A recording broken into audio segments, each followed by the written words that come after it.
April 22, 2016, Friday in the fourth week of Easter. A reading from the Acts of the Apostles.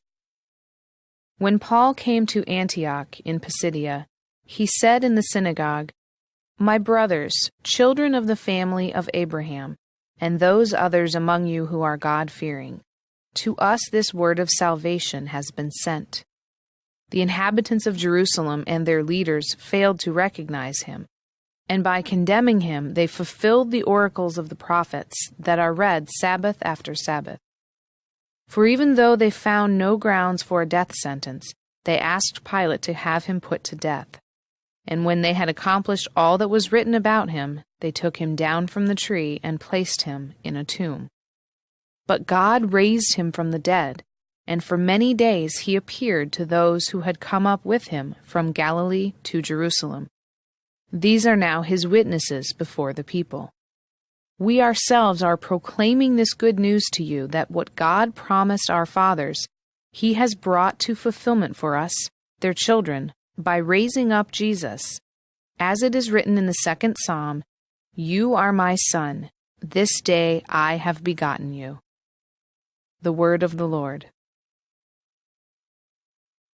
The responsorial psalm. The response is, "You are my son, this day I have begotten you." I myself have set up my king on Zion, my holy mountain. I will proclaim the decree of the Lord. The Lord said to me, "You are my son, this day I have begotten you." You are my son, this day I have begotten you. Ask of me, and I will give you the nations for an inheritance, and the ends of the earth for your possession. You shall rule them with an iron rod. You shall shatter them like an earthen dish. You are my son, this day I have begotten you. And now, O kings, give heed. Take warning, you rulers of the earth. Serve the Lord with fear, and rejoice before him. With trembling rejoice. You are my son, this day I have begotten you. A reading from the Holy Gospel according to John.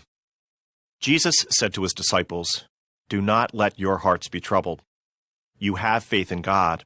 Have faith also in me. In my Father's house there are many dwelling places.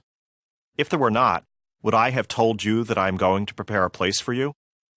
And if I go and prepare a place for you, I will come back again and take you to myself, so that where I am, you also may be. Where I am going, you know the way." Thomas said to him, "Master, we do not know where you are going. How can we know the way?" Jesus said to him, "I am the way, and the truth, and the life. No one comes to the Father except through me." The Gospel of the Lord.